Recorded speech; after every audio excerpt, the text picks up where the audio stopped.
Why does a mysteriously veiled woman give a seafaring Quaker charge over a trinket? How will keeping this bauble safe keep her out of peril? Howard Pyle, today on the Classic Tales podcast.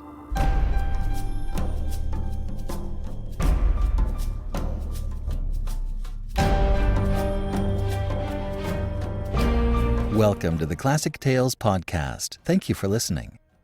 The Audiobook Library Card is now available, and folks are having a blast.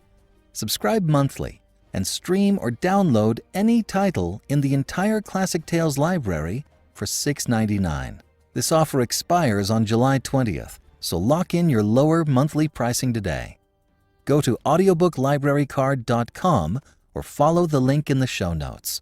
It's an all-you-can-listen smorgasbord of classics I've been building for the last 18 years. Many have won awards. The best part is, once you're logged into the library, there's no orders to place. It's easy to tap and stream or tap and download your favorite books. It's simpler than ever to get listening.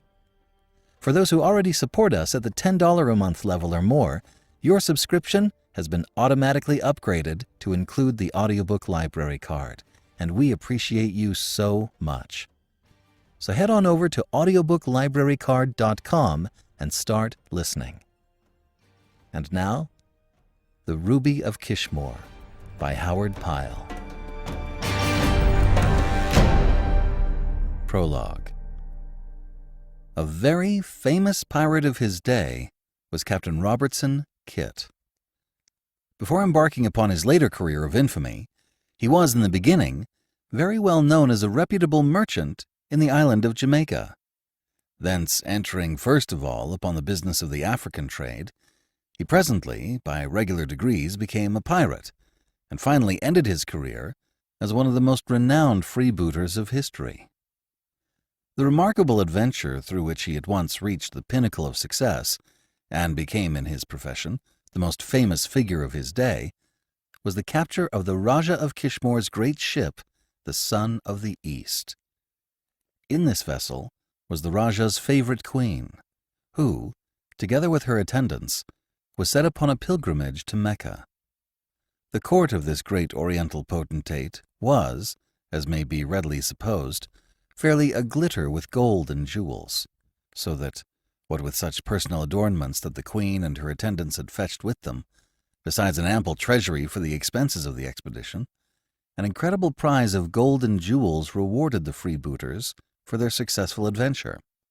Among the precious stones taken in this great purchase was the splendid Ruby of Kishmoor. This, as may be known to the reader, was one of the world's greatest gems, and was unique alike both for its prodigious size and the splendor of its color. This precious jewel the Rajah of Kishmoor had, upon a certain occasion, bestowed upon his queen, and at the time of her capture she wore it as the centerpiece of a sort of coronet which encircled her forehead and brow. The seizure by the pirate of so considerable a person as that of the Queen of Kishmoor, and of the enormous treasure that he found aboard her ship, would alone have been sufficient to have established his fame. But capture of so extraordinary a prize as that of the ruby, which was, in itself, worth the value of an entire Oriental kingdom, exalted him at once to the very highest pinnacle of renown. Having achieved the capture of this incredible prize, our captain scuttled the great ship and left her to sink with all on board. 3 Lascars of the crew alone escaped to bear the news of this tremendous disaster to an astounded world. As may readily be supposed, it was now no longer possible for Captain Kit to hope to live in such comparative obscurity as he had before enjoyed. He was now too remarkable a figure in the eyes of the world. Several expeditions from various parts were immediately fitted out against him, and it presently became no longer compatible with his safety to remain thus clearly outlined before the eyes of the world. Accordingly, he immediately set about seeking such security as he might now hope to find, which he did the more readily, since he had now, and at one cast, so entirely fulfilled his most sanguine expectations of good fortune and of fame. Thereafter, accordingly, the adventures of our captain became of a more apocryphal sort. It was known that he reached the West Indies in safety, for he was once seen at Port Royal and twice at Spanish Town, in the island of Jamaica. Thereafter, however, he disappeared. Nor was it until several years later that the world heard anything concerning him. One day, a certain Nicholas Duckworthy, who had once been gunner aboard the pirate captain's own ship, the Good Fortune, was arrested in the town of Bristol in the very act of attempting to sell to a merchant of that place several valuable gems from a quantity which he carried with him tied up in a red bandana handkerchief. In the confession of which Duckworthy afterward delivered himself, he declared that Captain Kit, after his great adventure, having sailed from Africa in safety and so reached the shores of the New World, had wrecked the Good Fortune on a coral reef off the Windward Islands, that he then immediately deserted the ship, and together with Duckworthy himself, the sailing master, who was a Portuguese, the captain of a brig, the Bloody Hand, a consort of Kit's, and a villainous rascal named Hunt, who, occupying no precise position among the pirates, was at once the instigator of and the partaker in the greatest part of Captain Kit's wickedness, made his way to the nearest port of safety.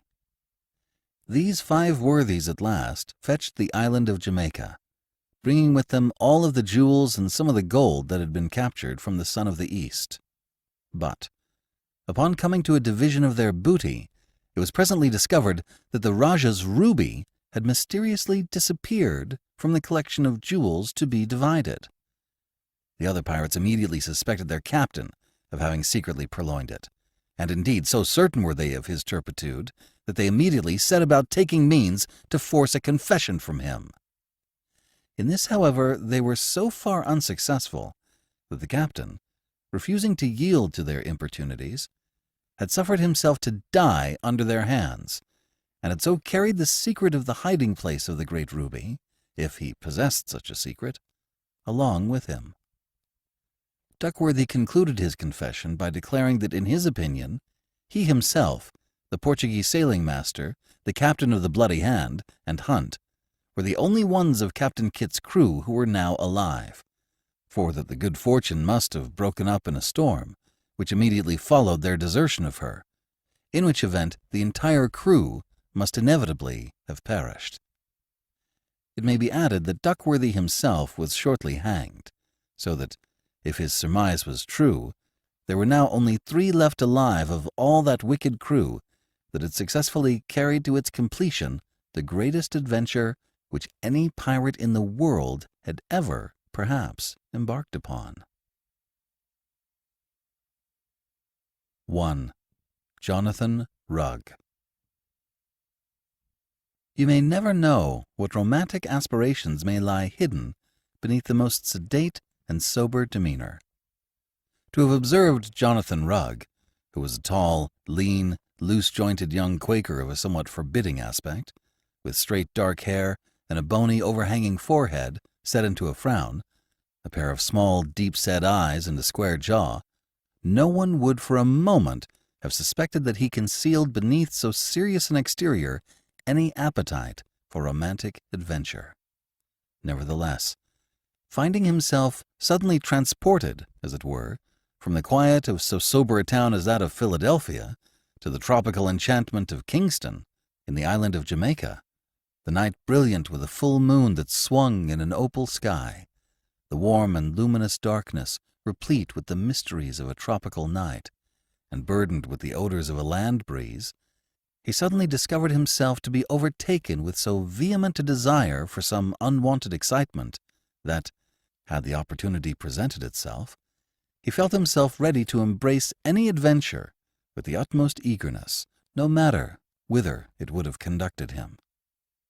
At home, where he was a clerk in the counting-house of a leading merchant by name of Jeremiah Doolittle, should such idle fancies have come to him, he would have looked upon himself as little better than a fool. But now that he found himself for the first time in a foreign country, surrounded by such strange and unusual sights and sounds, all conducive to extravagant imaginations, the wish for some extraordinary and altogether unusual experience took possession of him with a singular vehemence to which he had heretofore been altogether a stranger.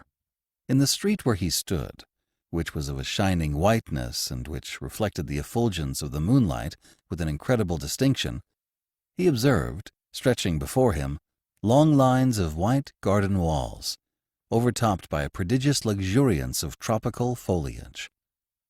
In these gardens, and set close to the street, stood several pretentious villas and mansions, the slatted blinds and curtains of the windows of which were raised to admit of the freer entrance of the cool and balmy air of the night. From within there issued forth bright lights, together with the exhilarating sound of merry voices laughing and talking, or perhaps a song, accompanied by the tinkling music of a spinet or of a guitar. An occasional group of figures, clad in light and summer-like garments, and adorned with gay and startling colors, passed him through the moonlight, so that, what with the brightness and warmth of the night, together with all these unusual sights and sounds, it appeared to Jonathan Rugg that he was rather an inhabitant of some extraordinary land of enchantment and unreality than a dweller upon that sober and solid world in which he had heretofore passed his entire existence. Before continuing this narrative, the reader may here be informed that our hero had come into this enchanted world as the supercargo of the ship Susanna Hayes of Philadelphia, that he had for several years proved himself so honest and industrious a servant to the merchant house of the worthy Jeremiah Doolittle, that that benevolent man had given to his well-deserving clerk this opportunity at once of gratifying an inclination for foreign travel and of filling a position of trust that should redound to his individual profit. The Susanna Hayes had entered Kingston Harbor that afternoon, and this was Jonathan's first night spent in those tropical latitudes, whither his fancy and his imagination had so often carried him while he stood over the desk filing the accounts of invoices from foreign parts.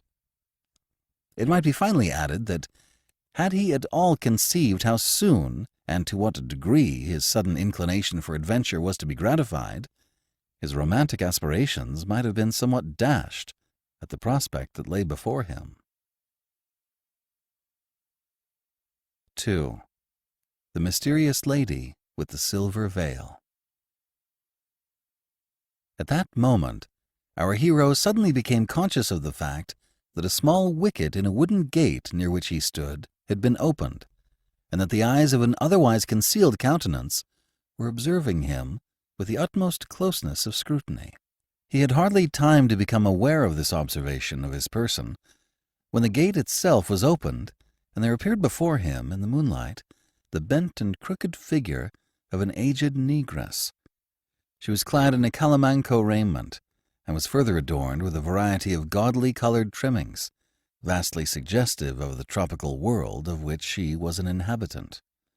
Her woolly head was enveloped, after the fashion of her people, in the folds of a gigantic and flaming red turban, constructed of an entire pocket handkerchief. Her face was pock-pitted to an incredible degree, so that, what with this deformity, emphasized by the pouting of her prodigious and shapeless lips, and the rolling of a pair of eyes as yellow as saffron, Jonathan Rugg thought that he had never beheld a figure at once so extraordinary and so repulsive. It occurred to our hero that here, maybe, was to overtake him such an adventure as that which he had just a moment before been desiring so ardently. Nor was he mistaken, for the negress, first looking this way and then that, with an extremely wary and cunning expression, and apparently having satisfied herself that the street, for the moment, was pretty empty of passers, beckoned to him to draw near. When he had approached close enough to her, she caught him by the sleeve, and instantly drawing him into the garden beyond, shut and bolted the gate with a quickness and a silence suggestive of the most extravagant secrecy. At the same moment a huge negro suddenly appeared from the shadow of the gate-post, and so placed himself between Jonathan and the gate that any attempt to escape would inevitably have entailed a conflict, upon our hero's part, with the sable and giant guardian. Says the negress, looking very intently at our hero, "Be you afeard, Buckra?" "Why, no," quoth Jonathan. "For, to tell thee the truth, friend, though I am a man of peace, being of that religious order known as the Society of Friends, I am not so weak in person, nor so timid in disposition, as to warrant me in being afraid of any one. Indeed, were I of a mind to escape, I might, without boasting, declare my belief that I should be able to push my way past even a better man than thy large friend, who stands so threateningly in front of yonder gate." At these words the negress broke into so prodigious a grin that in the moonlight it appeared as though the whole lower part of her face had been transformed into shining teeth. "You be brave, Buckra," said she, in her gibbering English. "You come with Melina, and Melina take you to pretty lady, who want you to eat supper with her." Thereupon, and allowing our hero no opportunity to decline this extraordinary invitation, even had he been of a mind to do so, she took him by the hand and led him toward the large and imposing house which commanded the garden. "Indeed," says Jonathan to himself, as he followed his sable guide, himself followed in turn by the gigantic negro, "indeed, I am like to have my fill of adventure, if anything is to be judged from such a beginning as this." Nor did the interior sumptuousness of the mansion at all belie the imposing character of its exterior, for, entering by way of an illuminated veranda, and so coming into a brilliantly lighted hallway beyond, Jonathan beheld himself to be surrounded by such a wealth of exquisite and well-appointed tastefulness as it had never before been his good fortune to behold. Candles of clarified wax sparkled like stars in chandeliers of crystal. These, in turn, catching the illumination, glittered in prismatic fragments with all the varied colors of the rainbow, so that a mellow yet brilliant radiance filled the entire apartment. Polished mirrors of a spotless clearness, framed in golden frames and built into the walls, reflected the waxed floors, the rich oriental carpets, and the sumptuous paintings that hung against the ivory-tinted paneling, so that, in appearance, the beauties of the apartment were continued in bewildering vistas upon every side toward which the beholder directed his gaze. Bidding our hero to be seated, which he did with no small degree of embarrassment and constraint, and upon the extreme edge of the gilt and satin-covered chair, the negress, who had been his conductor, left him for the time being to his own contemplation. Almost before he had an opportunity to compose himself into anything more than a part of his ordinary sedateness of demeanor, the silken curtains at the doorway at the other end of the apartment were suddenly divided, and Jonathan beheld before him a female figure displaying the most exquisite contour of mold and of proportion. She was clad entirely in white, and was enveloped from head to foot in the folds of a veil of delicate silver gauze, which, though hiding her countenance from recognition, nevertheless permitted sufficient of her beauties to be discerned to suggest the extreme elegance and loveliness of her lineaments. Advancing toward our hero, and extending to him a tapering hand as white as alabaster, the fingers encircled with a multitude of jeweled rings, she addressed him thus. "Sir," she said, speaking in accents of the most silvery and musical cadence, "you are no doubt vastly surprised to find yourself thus unexpectedly, and almost as by violence, introduced into the house of one who is such an entire stranger to you as myself. But though I am unknown to you, I must inform you that I am better acquainted with my visitor, for my agents have been observing you ever since you landed this afternoon at the dock, and they have followed you ever since, until a little while ago, when you stopped immediately opposite my garden gate. These agents have observed you with a closeness of scrutiny of which you are doubtless entirely unaware. They have even informed me that, owing doubtless to your extreme interest in your new surroundings, you have not as yet supped. Knowing this, and that you must now be enjoying a very hearty appetite, I have to ask you if you will do me the extreme favor of sitting at table with me at a repast which you will doubtless be surprised to learn has been hastily prepared entirely in your honor." So saying, and giving Jonathan no time to reply, she offered him her hand, and with the most polite insistence conducted him into an exquisitely appointed dining-room adjoining. Here stood a table covered with a snow-white cloth and embellished with silver and crystal ornaments of every description. Having seated herself, and having indicated to Jonathan to take the chair opposite to her, the two were presently served with a repast such as our hero had not thought could have existed out of the pages of certain extraordinary Oriental tales, which one time had fallen to his lot to read. This supper, which in itself might successfully have tempted the taste of a Sybarite, was further enhanced by several wines and cordials, which, filling the room with the aroma of the sunlit grapes from which they had been expressed, stimulated the appetite, which without them needed no such spur. The lady, who ate but sparingly herself, possessed herself with patience until Jonathan's hunger had been appeased. When, however, she beheld that he weakened in his attacks upon the dessert of sweets, with which the banquet was concluded, she addressed him upon the business which was evidently entirely occupying her mind. "Sir," said she, "you are doubtless aware that everyone, whether man or woman, is possessed of an enemy. In my own case I must inform you that I have no less than 3, who, to compass their ends, would gladly sacrifice my life itself to their purposes. At no time am I safe from their machinations. Nor have I anyone," cried she, exhibiting a great emotion, "to whom I may turn in my need. It was this that led me to hope to find in you a friend in my perils. For, having observed through my agents that you are not only honest in disposition and strong in person, but that you are possessed of a considerable degree of energy and determination, I am most desirous of imposing upon your good nature a trust of which you cannot for a moment suspect the magnitude. Tell me, are you willing to assist a poor, defenceless female in her hour of trial?" "Indeed, friend," quoth Jonathan, with more vivacity than he usually exhibited, with a lenity to which he had heretofore in his lifetime been a stranger, being warmed into such a spirit, doubtless by the generous wines of which he had partaken. "Indeed, friend, if I could but see thy face, it would doubtless make my decision in such a matter the more favourable, since I am inclined to think, from the little I can behold of it, that thy appearance must be extremely comely to the eye." "Sir," said the lady, exhibiting some amusement at this unexpected sally, "I am, you must know, as God made me. Sometime, perhaps, I may be very glad to satisfy your curiosity and exhibit to you my poor countenance, such as it is. But now," and here she reverted to her more serious mood, "I must again put it to you.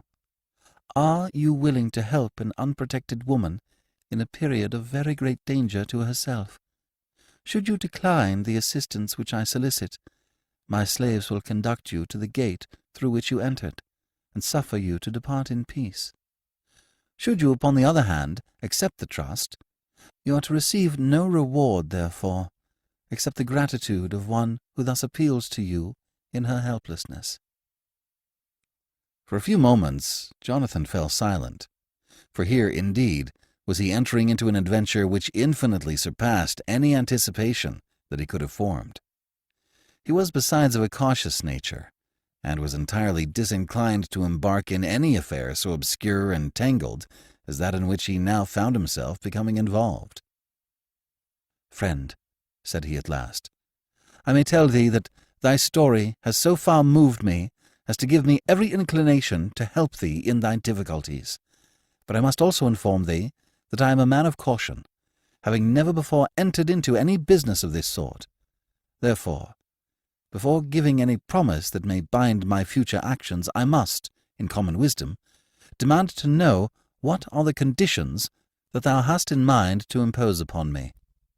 "Indeed, sir," cried the lady with great vivacity, and with more cheerful accents, as though her mind had been relieved of a burden of fear that her companion might at once have declined even a consideration of her request. "Indeed, sir, you will find that the trust which I would impose upon you is in appearance no such great matter as my words may have led you to suppose. You must know that I am possessed of a little trinket, which, in the hands of anyone who, like yourself, is a stranger in these parts, would possess no significance, but which while in my keeping is fraught with infinite menace to me." Hereupon, and having so spoken, she clapped her hands, and an attendant immediately entered, disclosing the person of the same negress who had first introduced Jonathan into the strange adventure into which he now found himself involved. This creature, who appeared still more deformed and repulsive in the brilliantly lighted room than she had in the moonlight, carried in her hands a white napkin, which she handed to her mistress. This being opened, disclosed a small ivory ball about the bigness of a lime. Nodding to the negress to withdraw, the lady handed him the ivory ball, and Jonathan took it with no small degree of curiosity, and examined it carefully. It appeared to be of an exceeding antiquity, and of so deep a yellow as to be almost brown in color. It was covered over with strange figures and characters of an oriental sort, which appeared to our hero to be of Chinese workmanship. "I must tell you, sir," said the lady, after she had permitted her guest to examine this for a while in silence, "that though this appears to you to be of little worth, it is yet of extreme value. After all, however, it is nothing but a curiosity to anyone who is interested in such matters might possess. What I have to ask you is this: will you be willing to take this into your charge, to guard it with the utmost care and fidelity, yes, even as the apple of your eye, during your continuance in these parts, and to return it to me in safety the day before your departure? By so doing, you will render me a service which you may neither understand nor comprehend, but which shall make me your debtor for my entire life." By this time Jonathan had pretty well composed his mind for a reply. "Friend," said he, "such a matter as this is entirely out of my knowledge of business, which is indeed that of a clerk in the mercantile profession. Nevertheless, I have every inclination to help thee, though as I trust thou mayest have magnified the dangers that beset thee. This appears to me to be a little trifle for such an ado. Nevertheless, I will do as thou dost request. I will keep it in safety, and will return it to thee upon this day a week hence, by which time I hope to have discharged my cargo, and be ready to continue my voyage to Demerara." At these words the lady, who had been watching him all the time with the most unaccountable eagerness, burst forth into words of such heartfelt gratitude as to entirely overwhelm our hero. When her transports had been somewhat assuaged, she permitted him to depart, and the negress conducted him back through the garden, whence she presently showed him through the gate whither he had entered, and out into the street. 3. The terrific encounter with the one-eyed little gentleman in black. Finding himself once more in the open street, Jonathan Rugg stood for a while in the moonlight, endeavoring to compose his mind into somewhat of that sobriety that was habitual with him, for indeed he was not a little excited by the unexpected incidents that had just befallen him. From this effort at composure, he was aroused by observing that a little gentleman clad all in black had stopped at a little distance away and was looking very intently at him. In the brightness of the moonlight, our hero could see that the little gentleman possessed but a single eye, and that he carried a gold-headed cane in his hand. He had hardly time to observe these particulars when the other approached him with every appearance of politeness and cordiality. "Sir," said he, "surely I am not mistaken in recognizing in you the supercargo of the ship Susanna Hayes, which arrived this afternoon at this port?" "Indeed," said Jonathan, "thou art right, friend. That is my occupation, and that is whence I came." "To be sure," said the little gentleman. To be sure. The Susanna Hayes, with a cargo of Indian cornmeal, and from my dear good friend Jeremiah Doolittle of Philadelphia. I know your good master very well indeed. And have you never heard him speak of his friend Mr. Abner Greenway of Kingston, Jamaica?" "Why, no," replied Jonathan. "I have no such recollection of the name, nor do I know that any such name hath ever appeared upon our books." To be sure, to be sure," repeated the little gentleman briskly, and with exceeding good nature. "Indeed, my name is not likely to have ever appeared upon your employer's books, for I am not a business correspondent, but one who, in times past, was his extremely intimate friend. There is much I would like to ask about him, and indeed, I was in hopes that you would have been the bearer of a letter from him. But I have lodgings at a little distance from here, so that, if it is not requesting too much of you, maybe you will accompany me thither, so that we may talk at our leisure. I would gladly accompany you to your ship instead of urging you to come to my apartments, but I must tell you I am possessed of a devil of a fever, so that my physician hath forbidden me to be out of nights." "Indeed," said Jonathan, who, you may have observed, was of a very easy disposition. "Indeed, I shall be very glad to accompany thee to thy lodgings. There is nothing I would like better than to serve any friend of good Jeremiah Doolittle's." And thereupon, and with great amity, the two walked off together, the little one-eyed gentleman in black linking his arm confidingly into that of Jonathan's, and tapping the pavement continually with his cane as he trotted on at a great pace. He was very well acquainted with the town, of which he was a citizen, and so interesting was his discourse that they had gone a considerable distance before Jonathan observed they were entering into a quarter darker and less frequented than that which they had quitted. Tall brick houses stood upon either side, between which stretched a narrow, crooked roadway, with a kennel running down the centre. In front of one of these houses, a tall and gloomy structure, our hero's conductor stopped, and, opening the door with a key, beckoned for him to enter. Jonathan having complied, his new-found friend led the way up a flight of steps, against which Jonathan's feet beat noisily in the darkness, and at length, having ascended 2 stairways and having reached a landing, he opened a door at the end of the passage and ushered Jonathan into an apartment, unlighted except for the moonshine, which, coming in through a partly open shutter, lay in a brilliant patch of light upon the floor. His conductor having struck a light with a flint and steel, our hero, by the illumination of a single candle, presently discovered himself to be in a bedchamber furnished with no small degree of comfort and even elegance, and having every appearance of a bachelor's chamber. "You will pardon me," said his new acquaintance, "if I shut these shutters and the window, for that devilish fever of which I spoke is of such a sort that I must keep the night air even out from my room, or else I shall be shaking the bones out of my joints and chattering the teeth out of my head by tomorrow morning." So saying, he was as good as his word, and not only drew the shutters to, but shot the heavy iron bolt into its place. Having accomplished this, he bade our hero to be seated, and placing before him some exceedingly superior rum, together with some equally excellent tobacco, they presently fell into the friendliest discourse imaginable. In the course of their talk, which after a while became exceedingly confidential, Jonathan confided to his new friend the circumstances of the adventure into which he had been led by the beautiful stranger, and to all that he said concerning his adventure, his interlocutor listened with the closest and most scrupulously riveted attention. "Upon my word," said he, when Jonathan had concluded, "I hope that you may not have been made the victim of some foolish hoax. Let me see what it is she has confided to you."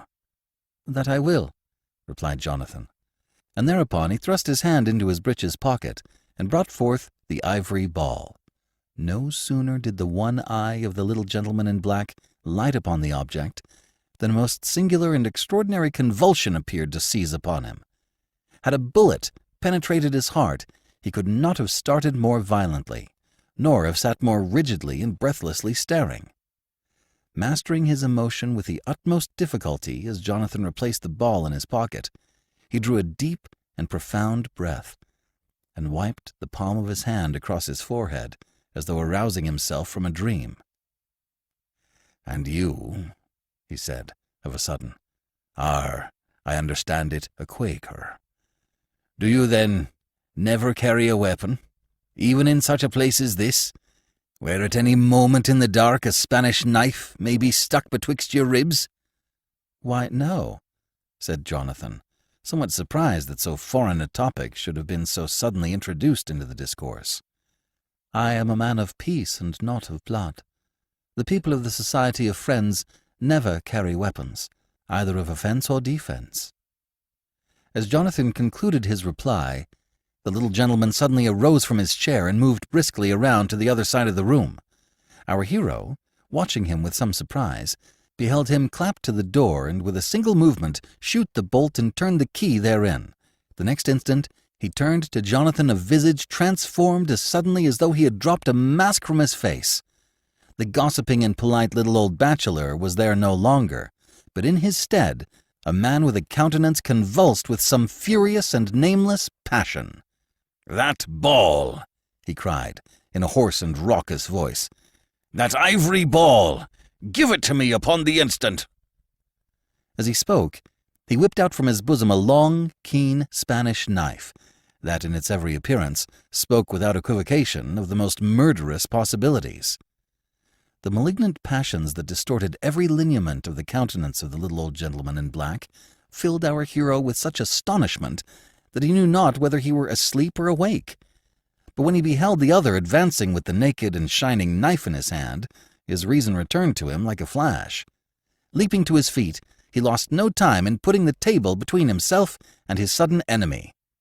"Indeed, friend," he cried, in a voice penetrated with terror, "indeed, friend, thou hadst best keep thy distance from me, for though I am a man of peace and a shunner of bloodshed, I promise thee that I will not stand still to be murdered without outcry or without endeavouring to defend my life." "Cry as loud as you please," exclaimed the other. "No one is near this place to hear you. Cry until you are hoarse. No one in this neighborhood will stop to ask what is the matter with you. I tell you, I am determined to possess myself of that ivory ball, and have it I shall, even though I am obliged to cut out your heart to get it." As he spoke, he grinned with so extraordinary and devilish a distortion of his countenance, and with such an appearance of every intention of carrying out his threat, as to send the goose-flesh creeping like icy fingers up and down our hero's spine with the most incredible rapidity and acuteness. Nevertheless, mastering his fears, Jonathan contrived to speak up with a pretty good appearance of spirit. "Indeed, friend," he said, "thou appearest to forget that I am a man of twice thy bulk and half thy years, and that though thou hast a knife, I am determined to defend myself to the last extremity. I am not going to give thee that which thou demandest of me, and for thy sake I advise thee to open the door and let me go free as I entered, or else harm may befall thee." "Fool!" cried the other, hardly giving him time to end. "Do you, then, think that I have time to chatter with you while two villains are lying in wait for me, perhaps at the very door? Blame your own self for your death." And gnashing his teeth with an indescribable menace, and resting his hand upon the table, he vaulted with incredible agility clean across it and upon our hero, who, entirely unprepared for such an extraordinary attack, was flung back against the wall, with an arm as strong as steel clutching his throat and a knife flashing in his very eyes with dreadful portent of instant death. With an instinct to preserve his life, he caught his assailant by the wrist, and bending it away from himself, set every fibre of his body in a superhuman effort to guard and protect himself. The other, though so much older and smaller, seemed to be composed entirely of fibres of steel, and in his murderous endeavours put forth a strength so extraordinary that for a moment our hero felt his heart melt within him with terror for his life. The spittle appeared to dry up within his mouth, and his hair to creep and rise upon his head. With a vehement cry of despair and anguish, he put forth one stupendous effort for defence, and clapping his heel behind the other's leg, and throwing his whole weight forward, he fairly tripped his antagonist backward as he stood. Together they fell upon the floor, locked in the most desperate embrace, and overturning a chair with a prodigious clatter in their descent, our hero upon the top, and the little gentleman in black beneath him. As they struck the floor, the little man in black emitted a most piercing and terrible scream, and instantly relaxing his efforts of attack, fell to beating the floor with the back of his hands and drubbing with his heels upon the rug in which he had become entangled. Our hero leaped to his feet, and with dilating eyes and expanding brain and swimming sight, stared down upon the other like one turned to stone. He beheld instantly what had occurred, and that he had, without so intending, killed a fellow man. The knife, turned away from his own person, had in their fall been plunged into the bosom of the other, and he now lay quivering in the last throes of death. As Jonathan gazed, he beheld a thin red stream trickle out from the parted and grinning lips. He beheld the eyes turn inward. He beheld the eyelids contract. He beheld the figure stretch itself. He beheld it become still in death. 4. The Momentous Adventure with the Stranger with the Silver Earrings. So our hero stood stunned and bedazed, gazing down upon his victim like a man turned into a stone. His brain appeared to him to expand like a bubble. The blood surged and hummed in his ears, and every gigantic beat of his heart his vision swam, and his trembling hands were bedewed with a cold and repugnant sweat. The dead figure upon the floor at his feet gazed at him with a wide, glassy stare, and in the confusion of his mind it appeared to Jonathan that he was indeed a murderer. What monstrous thing was this that had befallen him who, but a moment before, had been so entirely innocent of the guilt of blood? What was he now to do in such an extremity as this, with his victim lying dead at his feet, a poniard in his heart? Who would believe him to be guiltless of a crime with such a dreadful evidence as this presented against him? How was he, a stranger in a foreign land, to totally defend himself against an accusation of mistaken justice? At these thoughts, a developed terror gripped at his vitals, and a sweat as cold as ice bedewed his entire body. No, he must tarry for no explanation or defense. He must immediately fly from this terrible place, or else, should he be discovered, his doom would certainly be sealed. At that moment, and in the very extremity of his apprehensions, there fell of a sudden a knock upon the door, sounding so loud and so startling upon the silence of the room that every shattered nerve in our hero's frame tingled and thrilled in answer to it. He stood, petrified, scarcely so much as daring to breathe, and then, observing that his mouth was agape, he moistened his dry and parching lips, and drew his jaws together with a snap. Again there fell the same loud, insistent knock upon the panel, followed by the imperative words, "Open within!" The wretched Jonathan flung about him a glance at once of terror and of despair. But there was for him no possible escape. He was shut tight in the room with his dead victim, like a rat in a trap. Nothing remained for him but to obey the summons from without. Indeed, in the very extremity of his distraction, he possessed reason enough to perceive that the longer he delayed opening the door, the less innocent he might hope to appear in the eyes of whoever stood without. With the uncertain and spasmodic movements of an ill-constructed automaton, he crossed the room, and stepping very carefully over the prostrate body upon the floor, and with a hesitating reluctance that he could in no degree master, he unlocked, unbolted, and opened the door. The figure that outlined itself in the light of the candle against the blackness of the passageway without was of such a singular and foreign aspect as to fit extremely well into the extraordinary tragedy of which Jonathan was at once the victim and the cause. It was that of a lean, tall man with a thin, yellow countenance, embellished with a long black mustache, and having a pair of forbidding, deeply set and extremely restless black eyes. A crimson handkerchief beneath a lace-cocked hat was tied tightly around the head, and a pair of silver earrings, which caught the light of the candle, gleamed and twinkled against the inky darkness of the passageway beyond.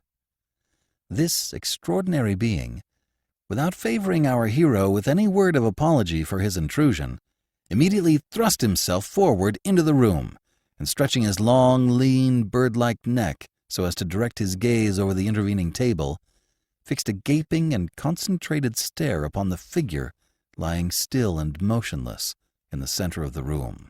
"What do you dare?" said he, with a guttural and foreign accent, and thereupon, without waiting for a reply, came forward and knelt down beside the dead man.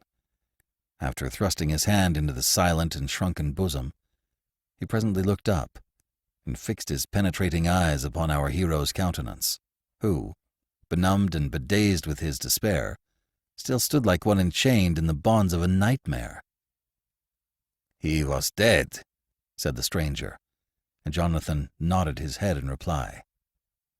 "Why you kill the man?" inquired his interlocutor. "Indeed," cried Jonathan, finding a voice at last, but one so hoarse that he could hardly recognize it for his own.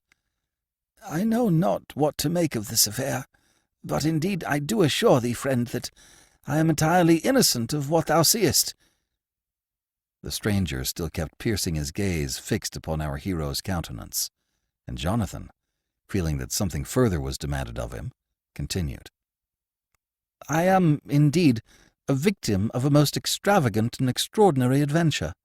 This evening, coming an entire stranger to this country, I was introduced into the house of a beautiful female, who bestowed upon me a charge that appeared to me to be at once insignificant and absurd. Behold this little ivory ball," said he, drawing the globe from his pocket and displaying it between his thumb and forefinger. "It is this that appears to have brought all this disaster upon me, for, coming from the house to the young woman, the man whom thou now beholdest lying dead upon the floor induced me to come to this place. Having inveigled me hither, he demanded of me to give it him at once, this insignificant trifle. Upon my refusing to do so, he assaulted me with every appearance of a mad and furious inclination to deprive me of my life." At the sight of the ivory ball, the stranger quickly arose from his kneeling posture, and fixed upon our hero a gaze the most extraordinary that he had ever encountered. His eyes dilated like those of a cat. The breath expelled itself from his bosom in so deep and profound an expiration that it appeared as though it might never return again. Nor was it until Jonathan had replaced the ball in his pocket that he appeared to awaken from the trance that the sight of the object had sent him into. But no sooner had the cause of this strange demeanor disappeared into our hero's breeches pocket than he arose as with an electric shock. In an instant he became transformed as by the touch of magic. A sudden and baleful light flamed into his eyes. His face grew as red as blood, and he clapped his hand to his pocket with a sudden and violent motion. "The ball!" he cried, in a hoarse and strident voice. "The ball! Give me the ball!" And upon the next instant our hero beheld the round and shining nozzle of a pistol pointed directly against his forehead. For a moment he stood as though transfixed. Then, in the mortal peril that faced him, he uttered a roar that sounded in his own ears like the outcry of a wild beast, and thereupon flung himself bodily upon the other with the violence and the fury of a madman. The stranger drew the trigger, and the powder flashed in the pan. He dropped the weapon, clattering, and in an instant tried to draw another from his other pocket. Before he could direct his aim, however, our hero had caught him by both wrists, and bending his hand backward, prevented the chance of any shot from taking immediate effect upon his person. Then followed a struggle of extraordinary ferocity and frenzy, the stranger endeavoring to free his hand, and Jonathan striving with all the energy of despair to prevent him from effecting his murderous purpose. In the struggle, our hero became thrust against the edge of the table. He felt as though his back were breaking, and became conscious that in such a situation he could hope to defend himself only a few moments longer. The stranger's face was pressed close to his own. His hot breath, strong with the odor of garlic, fanned our hero's cheek, while his lips, distended into a ferocious and ferine grin, displayed his sharp teeth shining in the candlelight. "Give me the ball," he said, in a harsh and furious whisper. At the moment, there rang in Jonathan's ears the sudden and astounding detonation of a pistol shot, and for a moment he wondered whether he had received a mortal wound without being aware of it. Then suddenly he beheld an extraordinary and dreadful transformation take place in the countenance thrust so close to his own. The eyes winked several times with incredible rapidity, and then rolled upward and inward. The jaws gaped into a dreadful and cavernous yawn. The pistol fell with a clatter to the floor, and the next moment the muscles, so rigid but an instant before, relaxed into a limp and listless flaccidity. The joints collapsed, and the entire man fell into an indistinguishable heap upon and across the dead figure stretched out upon the floor, while at the same time a pungent and blinding cloud of gunpowder smoke filled the apartment. For a few moments his hands twitched convulsively, the neck stretched itself to an abominable length, the long lean legs slowly and gradually relaxed, and every fiber of the body gradually collapsed into the lassitude of death. A spot of blood appeared and grew upon the collar at the throat, and in the same degree the color ebbed from the face, leaving it of a dull and leaden pallor. All these terrible and formidable changes of aspect our hero stood watching with a motionless and riveted attention, and as though they were to him matters of the utmost consequence and importance. And only when the last flicker of life had departed from his second victim did he lift his gaze from his terrible scene of dissolution to stare about him, this way and that, his eyes blinded and his breath stifled by the thick cloud of sulphurous smoke that obscured the objects about him in a pungent cloud. 5. The unexpected encounter with the sea captain with the broken nose. If our hero had been distracted and bedazed by the first catastrophe that had befallen, this second and even more dreadful and violent occurrence appeared to take away from him, for the moment, every power of thought and of sensation. All that perturbation of emotion that had before convulsed him he discovered to have disappeared, and in its stead a benumbed and blinded intelligence alone remained to him. As he stood in the presence of this second death, of which he had been as innocent and as unwilling an instrument as he had of the first, he could observe no signs either of remorse or of horror within him. He picked up his hat, which had fallen upon the floor in the first encounter, and brushing away the dust with the cuff of his coat sleeve with extraordinary care, adjusted the beaver upon his head with the utmost nicety. Then, turning, still stupefied as with the fumes of some powerful drug, he prepared to quit the scene of tragic terrors that had thus unexpectedly accumulated upon him. But, ere he could put his design into execution, his ears were startled by the sound of loud and hurried footsteps which, coming from below, ascended the stairs with a prodigious clatter and bustle of speed. At the landing these footsteps paused for a while, and then approached, more cautious and deliberate, toward the room where the double tragedy had been enacted, and where our hero yet stood silent and inert. All this while Jonathan made no endeavor to escape, but stood passive and submissive to what might occur. He felt himself the victim of circumstances over which he himself had no control. Gazing at the partly opened door, he waited for whatever adventure might next befall him. Once again, the footsteps paused, this time at the very threshold, and then the door was slowly pushed open from without. As our hero gazed at the aperture, there presently became disclosed to his view the strong and robust figure of one who was evidently of a seafaring habit. From the gold braid upon his hat, the seals dangling from the ribbon at his fob, and a certain particularity of custom, he was evidently one of no small consideration in his profession. He was of a strong and powerful build, with a head set close to his shoulders, and upon a round, short bull neck. He wore a black cravat, loosely tied into a knot, and a red waistcoat elaborately trimmed with gold braid, a leather belt with a brass buckle and hanger, and huge sea boots completed a costume singularly suggestive of his occupation in life. His face was round and broad, like that of a cat, and a complexion stained by constant exposure to the sun and wind to a color of newly polished mahogany. But a countenance, which otherwise might have been humorous, in this case was rendered singularly repulsive by the fact that his nose had been broken so flat to his face that all that remained to distinguish that feature were two circular orifices where the nostrils should have been. His eyes were by no means so sinister as the rest of his visage, being of a light gray color and exceedingly vivacious, even good-natured, in the merry restlessness of their glance. albeit they were well-nigh hidden beneath a black bush of overhanging eyebrows. When he spoke, his voice was so deep and resonant that it was as though it issued from a barrel rather than from the breast of a human being. "How now, my hearty," cried he in stentorian tones, so loud that they seemed to stun the tensely drawn drums of our hero's ears. "How now, my hearty, what's to do here? Who is shooting pistols at this hour of the night?"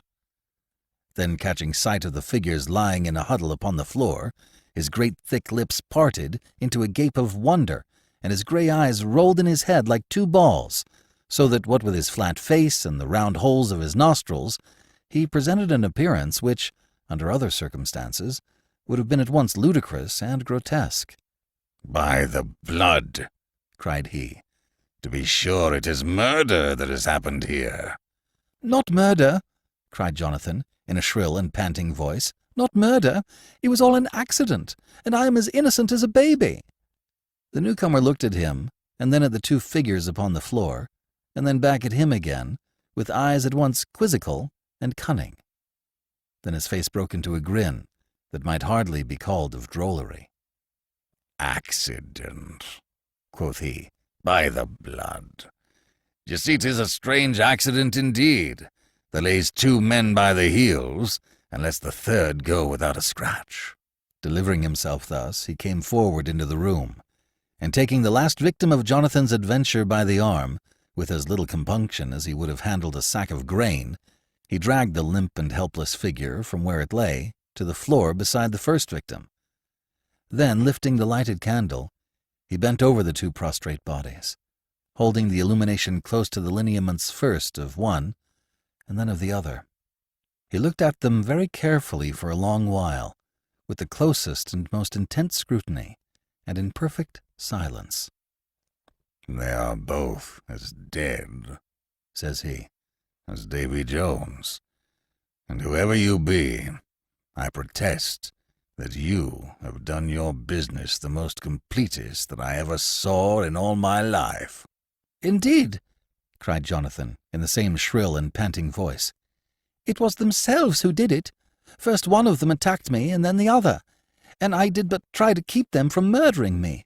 This one fell on his knife, and that one shot himself in his efforts to destroy me." "That," says the seaman, "you may very well tell to a drylander, and maybe he will believe you. But you cannot so easily pull the wool over the eyes of Captain Benny Willits. And what, if I may be so bold as for to ask you, was the reason for their attacking so harmless a man as you proclaim yourself to be?" "That I know not," cried Jonathan, "but I am entirely willing to tell thee all the circumstances. Thou must know that I am a member of the Society of Friends. This day I landed here in Kingston, and met a young woman of very comely appearance, who entrusted me with this little ivory ball, which she requested me to keep for her for a few days. The sight of this ball, in which I can detect nothing that could be likely to arouse any feelings of violence, appears to have driven these two men entirely mad, so that they instantly made the most ferocious and murderous assault upon me. See, wouldst thou have believed that so small a thing as this would have caused so much trouble?" And as he spoke, he held up to the gaze of the other the cause of the double tragedy that had befallen. But no sooner had Captain Willit's eyes lighted upon the ball than the most singular change passed over his countenance. The color appeared to grow dull and yellow in his ruddy cheeks, his fat lips dropped apart, and his eyes stared with a fixed and glassy glare.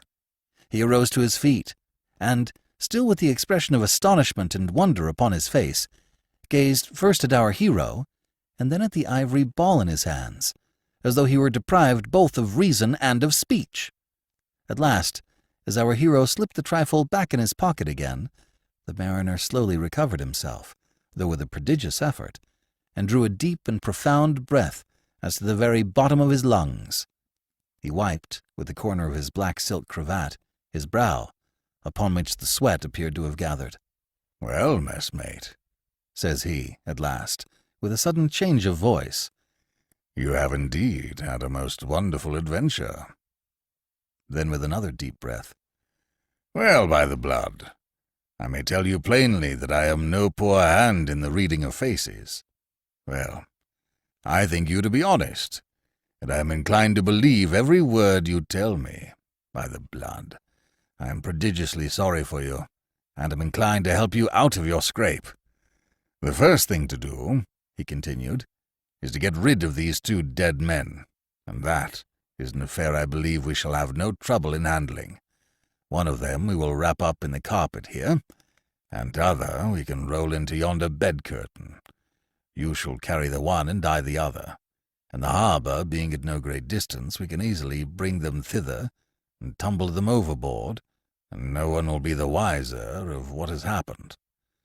For your own safety, as you may easily see, you can hardly go away and leave these objects here to be found by the first comer, and to rise up in evidence against you."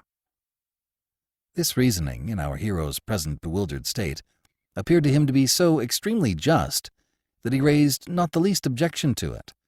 Accordingly, each of the 2 silent, voiceless victims of the evening's occurrences was wrapped into a bundle that from without appeared to be neither portentous nor terrible in appearance.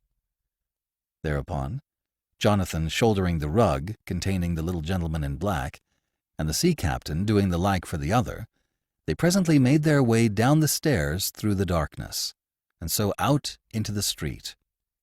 Here the sea captain became the conductor of the expedition, and leading the way down several alleys and along certain by-streets, now and then stopping to rest, for the burdens were both heavy and clumsy to carry, they both came out at last to the harbor front, without anyone having questioned them or having appeared to suspect them of anything wrong. At the waterside was an open wharf, extending a pretty good distance out into the harbor. Thither the captain led the way, and Jonathan followed.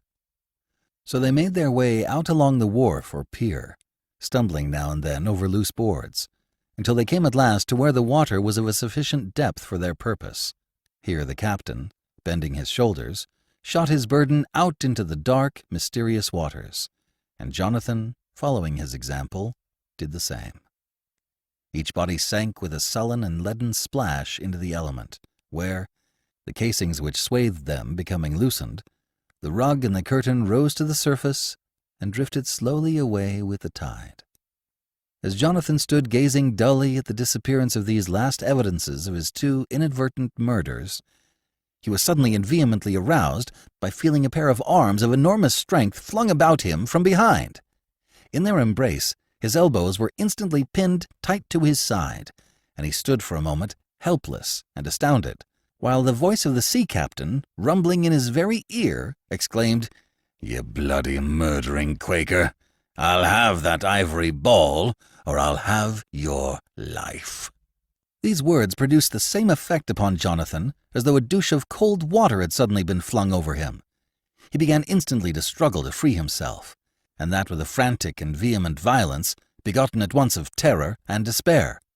So prodigious were his efforts that more than once he had nearly torn himself free, but still the powerful arms of his captor held him as in a vice of iron.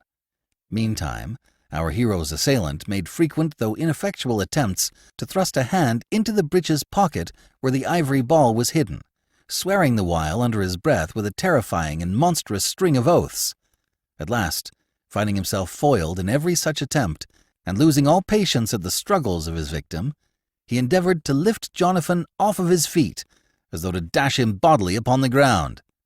In this he would doubtless have succeeded, had he not caught his heel in the crack of a loose board of the wharf.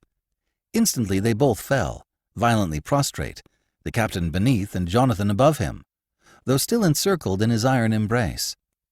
Our hero felt the back of his head strike violently upon the flat face of the other, and he heard the captain's skull sound with a terrific crack, like that of a breaking egg upon some post or billet of wood, against which he must have struck. In their frantic struggles they had approached extremely near the edge of the wharf, so that the next instant, with an enormous and thunderous splash, Jonathan found himself plunged into the waters of the harbor, and the arms of his assailant loosened from about his body. The shock of the water brought him instantly to his senses, and, being a fairly good swimmer, he had not the least difficulty in reaching and clutching the crosspiece of a wooden ladder that, coated with slimy sea moss, led from the water level to the wharf above.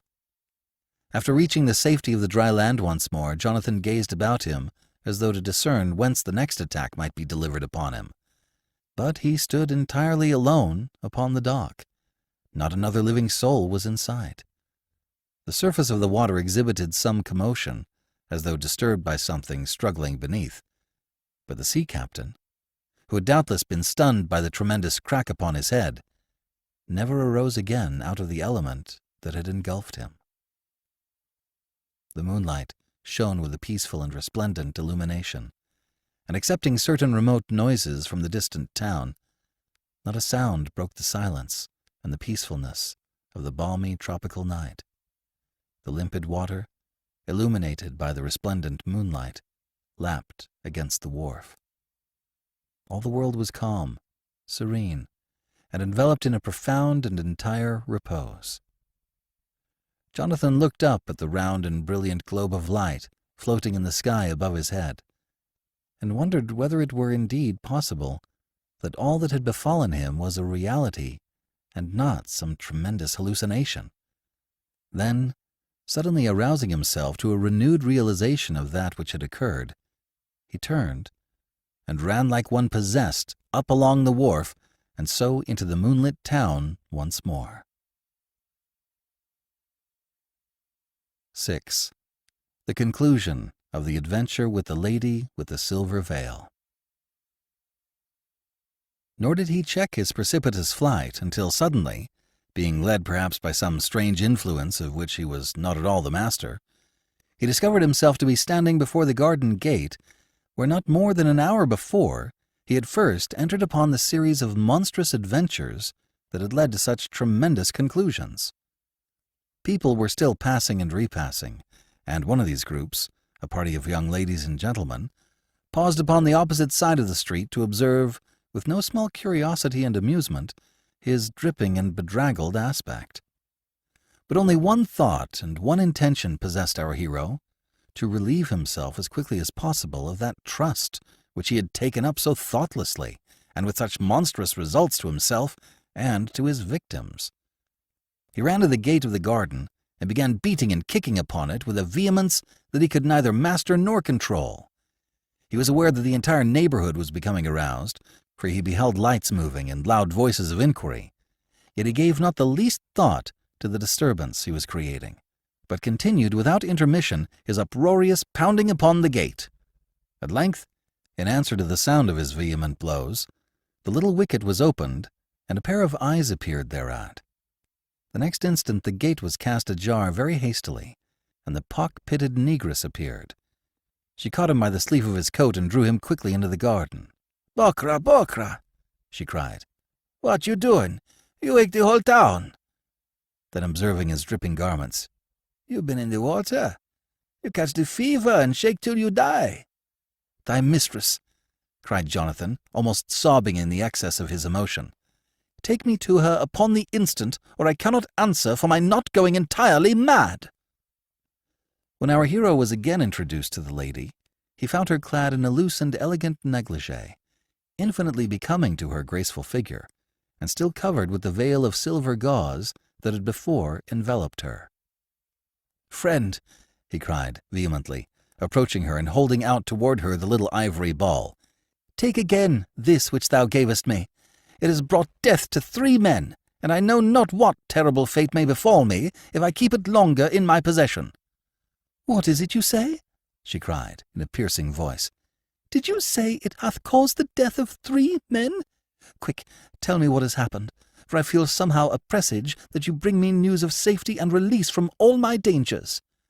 "I know not what thou meanest," cried Jonathan, still panting with agitation, "but this I do know, that when I went away from thee, I departed an innocent man, and now I come back to thee burdened with the weight of 3 lives, which, though innocent, I have been instrumental in taking."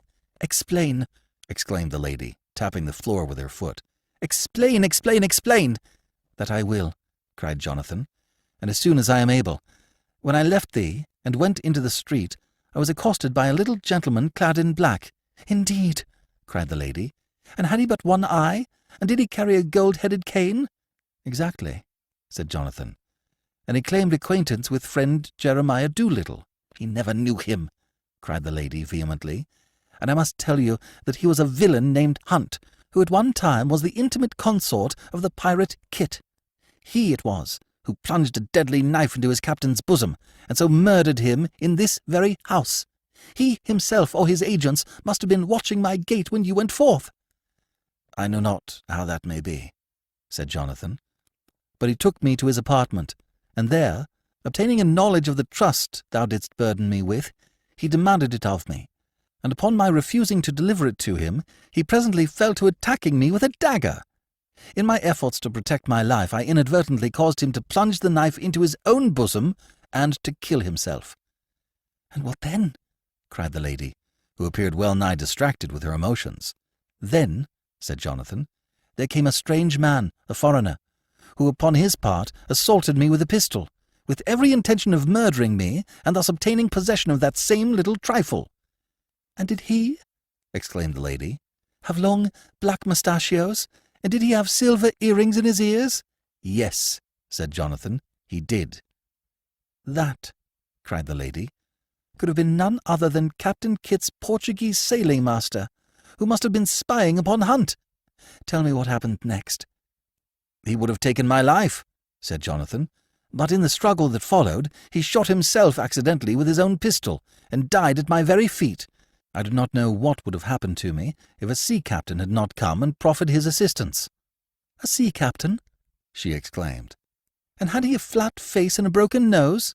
"Indeed he had," replied Jonathan. "That," said the lady, "must have been Captain Kit's pirate partner, Captain Willets, of the Bloody Hand. He was doubtless spying upon the Portuguese." "He induced me," said Jonathan, "to carry the two bodies down to the wharf. Having inveigled me there, where, I suppose he thought no one could interfere, he assaulted me, and endeavoured to take the ivory ball away from me. In my efforts to escape we both fell into the water, and he, striking his head upon the edge of the wharf, was first stunned and then drowned." "Thank God!" cried the lady, with a transport of fervour, and clasping her jewelled hands together. "At last I am free of those who have heretofore persecuted me and threatened my very life itself. You have asked to behold my face. I will now show it to you. Heretofore I have been obliged to keep it concealed, lest, recognizing me, my enemies should have slain me." As she spoke, she drew aside her veil, and disclosed to the vision of our hero a countenance of the most extraordinary and striking beauty. Her luminous eyes were like those of a Jawa, and set beneath exquisitely arched and penciled brows.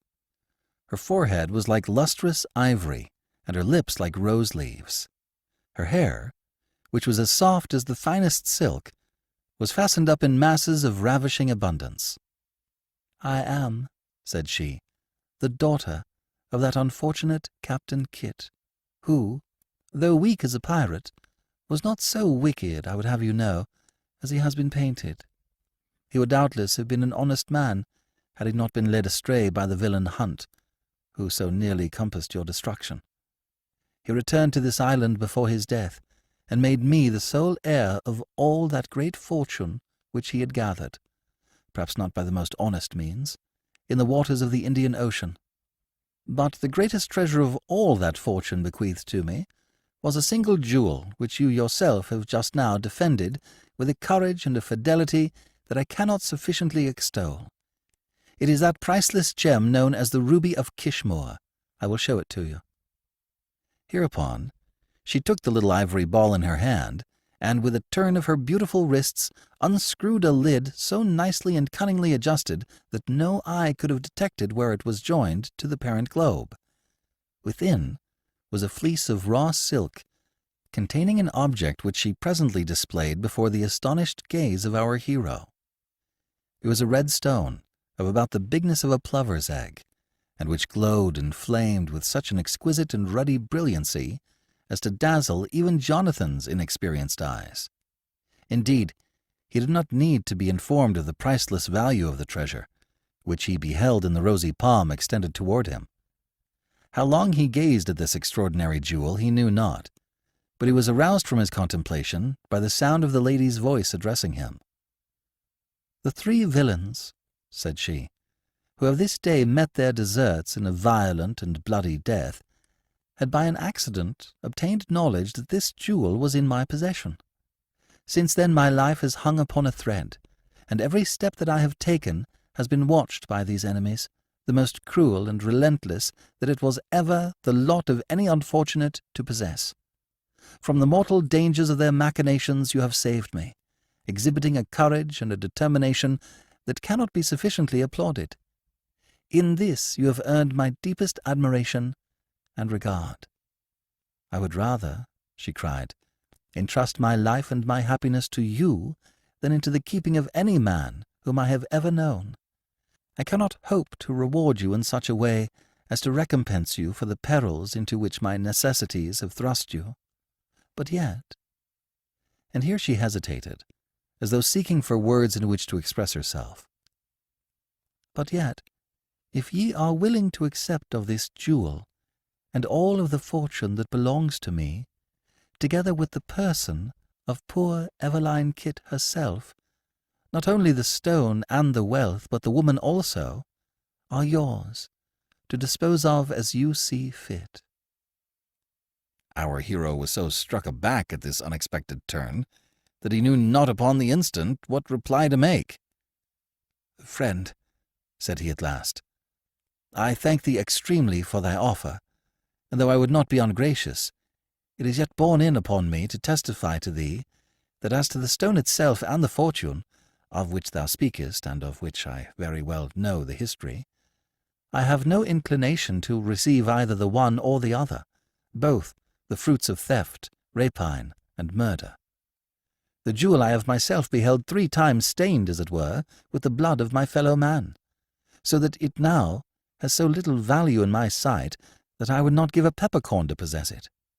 Indeed, there is no inducement in the world that could persuade me to accept it, or even to take it again into my hand.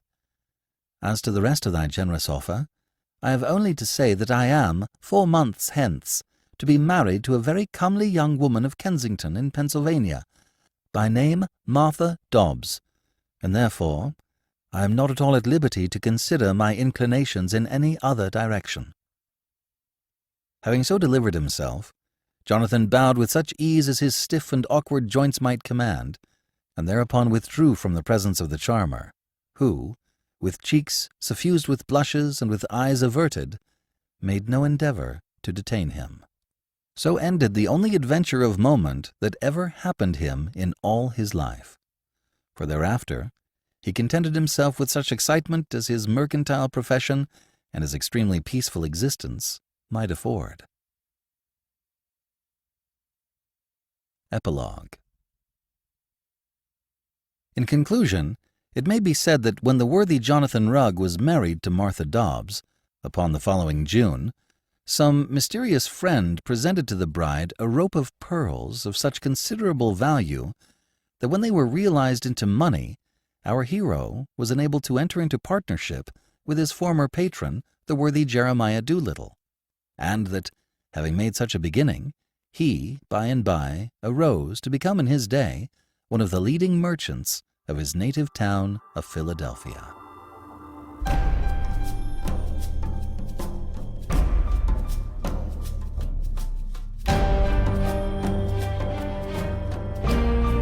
This is B.J. Harrison.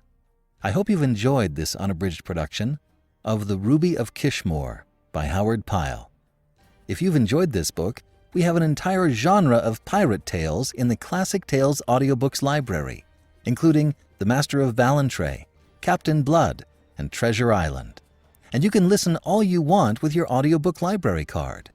Steer yourself over to audiobooklibrarycard.com now and click the appropriate button. Thank you for joining me today and allowing classic literature to awaken your better self. Please join me next time, and we'll rediscover the greatest stories ever put to paper.